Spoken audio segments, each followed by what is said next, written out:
Undisputed, the Mexican Monster Pack out now. Boxing King Media. We're here with Mr. Lee Eaton, one of the busiest men in the industry, very rarely dressed in smart casual. He's got a smart shirt on, buttons done to the top. How are you, Lee? I'm very good. How are you? Good, mate. You look absolutely shattered. Have you even had a moment to rest? No, we come straight back from Riyadh and straight back up here. I've been up here yesterday, had to go for a few meetings and stuff, and then straight into press conference today, press conference tomorrow, weigh-in Friday, fight night Saturday, go home Sunday. I know it's summer holidays. You know, your son Reggie is very close to you. Have you seen him at all in these holidays? Yeah, I see him at the start, but I haven't seen him. I see him for about half hour on Monday because he went out with his mates all night, come in at 8 o'clock and see me for a bit, and then went back, and then obviously a bed. So yeah, but no, listen, I had a bit of holiday. I had a holiday with him at the start. So yeah, everything's good. You know, just to give somebody a bit of an basic insight into how your brain's running, because I've just spoken to you and you're like walking about making fights on your phone, on text message, phone calls. So just give somebody a bit of an idea, like say in the last 72 hours, what kind of things have you been doing in regards to phone, leaving, coming back from Riyadh, all that kind of stuff. And obviously on the show on the night, I saw you jumping about doing madness. Do you know what? I couldn't even explain what I do. It's just on the phone. Obviously, we're working on the shows. We've got a few shows running. This one, October. Obviously, matching fights for November, December. Yeah, just obviously sorting out things on this show, sorting out medicals, making sure all the contracts are in, ready to go, foreign boxer applications and stuff like that. So, yeah, this is just, you'd have to follow me around day to day to know. But yeah, it's just part of the job, what I've been doing for years. It's just come second nature to me. So that's giving me an idea that I might hold you to that. I don't know if that was invite to follow you around or not. Listen, if you want to come, if you want to come. But yeah, it's listen. I do a job that I love. I'm ADHD through the roof, so I'm always on the go, always bouncing about somewhere.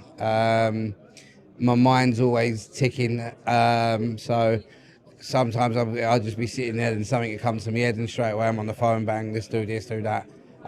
So yeah, no, listen, it's exciting times for the team. I'm enjoying being with Queensbury, couldn't be happier. So yeah.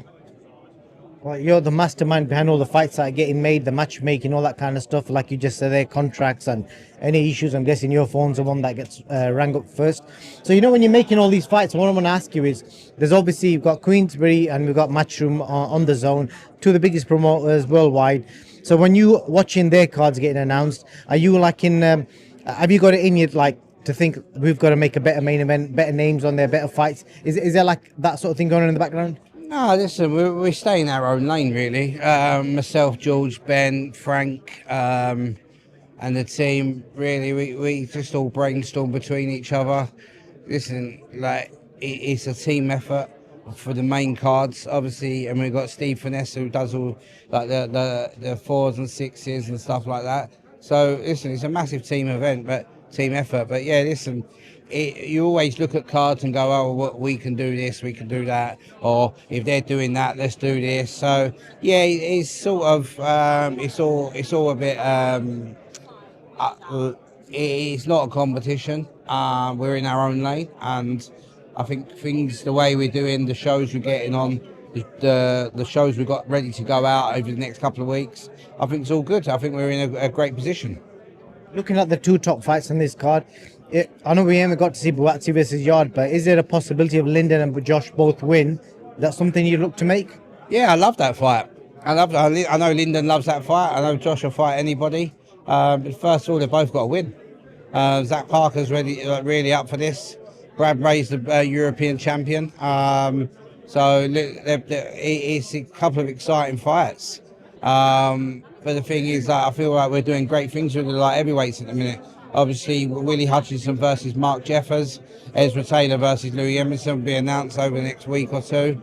And then obviously Liam Cameron coming back. He'll be on this card. He'll be it's just an 8-rounder to get back, and then he'll be in a big fight next year, and he'll be keeping his eye on every single one of these light heavyweight fights. Is he not going to fight a super middle now? Is he? could be float? Listen, he can do. Obviously, listen, we have had a conversation with Boxer regarding Callum Simpson.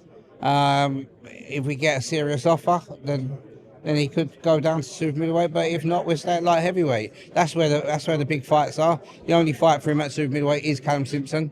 It'd be a great Yorkshire derby. I think he'll fill out Sheffield Arena.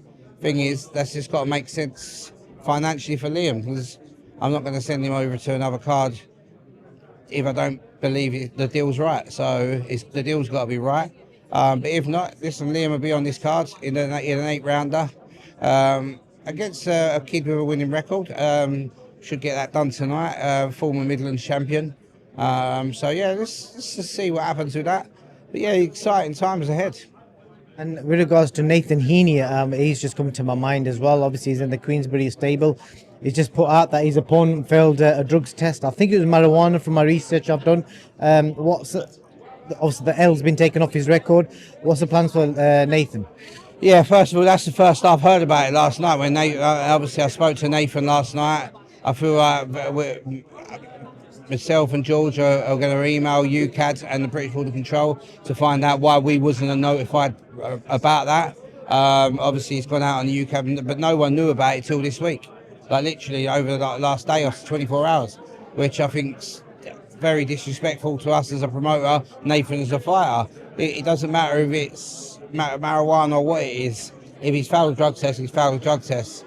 Obviously, the L's come off Nathan's record. Nathan had a little win back at Stoke the other day.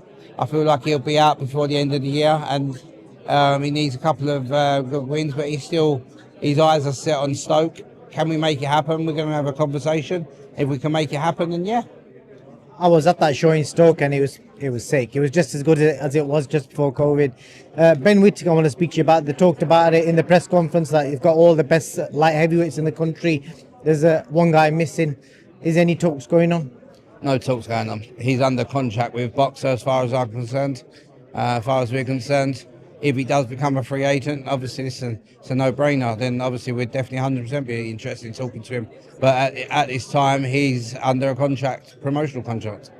Any other boxer fighters that you'd be interested if, just to clarify, if they were promotionally free? I can't say that. What if I drop the names to you? Because you just said you would. You got Adam Azim. I know you've worked with him in the past before. You got Fraser Clark, obviously, but there's rumours he might be fighting for a British title. A couple more names there. Vidal Riley as well, another one. Yeah, listen, there's a couple of good fighters you've named there. And listen, we'd always work with anybody that is a free agent and would want to work with us. But anybody under a promotional contract, we can't talk to and won't talk to. I think Vidal put something out on his socials that he's a free agent. So is that conversation going on? There ain't no conversations yet, but if he is a free agent, then who knows? Give him He's a great fighter. Yeah. Give him Khalil a call. And lastly, Moses Itauma at the weekend. I spoke to Usyk's team last night, and their reaction to Moses' name getting linked with Usyk was they feel like he needs to have more big fights. Yeah. They dropped some other names, and they felt it was unfair to try and put him in a fight with Alexander Usyk. Yeah, no, listen, Moses will fight Usyk tomorrow. Listen, Moses is a fighter. Obviously, his team and us at Queensbury know the map we've got for Moses, and we've got a good plan in place. And I believe that you'll be seeing a lot of Moses Itauma. I feel like he's going to be the next superstar of British boxing. One of the nicest people you can meet. Very humble. Just wants to fight. He ain't caring about all the lights, all the superstar. He just wants to fight, and he enjoys fighting. So, and he's bloody good at it. So yeah, no, listen. I think Moses Itauma will be out before the end of the year in a big fight, but it won't be Usyk. Well, last question for you, because I reckon in this room right now, full of boxing people, you probably know more than anyone about what's going on, what fights could be getting made. Give me some sort of exclusive about a date or a show or one fight that you might be able to tell us about. November 1st. Any shows before that? First, October 4th, we've got Nathaniel Collins for the European title, Reagan Glackin's fighting for the British title, Willie Hutchinson versus Mark Jeffers, which is a great fight. People are very underrated fight, and a big fight this weekend. Jack Rafferty versus Mark Chamberlain. I think it's one of the most underrated fights this year. It's a great fight. People are not showing it as much love as it should. And even Zach Miller versus Leon Woodstock is going to be an absolute barnstormer. So yeah, this Saturday live on the Zone, Chamberlain Rafferty. Then you got Miller versus Woodstock. Jack Turner, one of my little favourites, Nelson Birchall. You got 2 Olympic medalists, Charlie Senior and Lewis Richardson fighting. So yeah, it's a good card. Any other shows to announce before the year goes out? We've got another couple of shows, probably another 3 shows before the end of the year to announce. 2 massive ones we're working on at the minute. So yeah. When will you announce them? Soon. Trying to squeeze stuff out. Yeah, Lee, thank you, mate. I only asked you for 3 minutes, but we're done about 10. Thank you. Top one.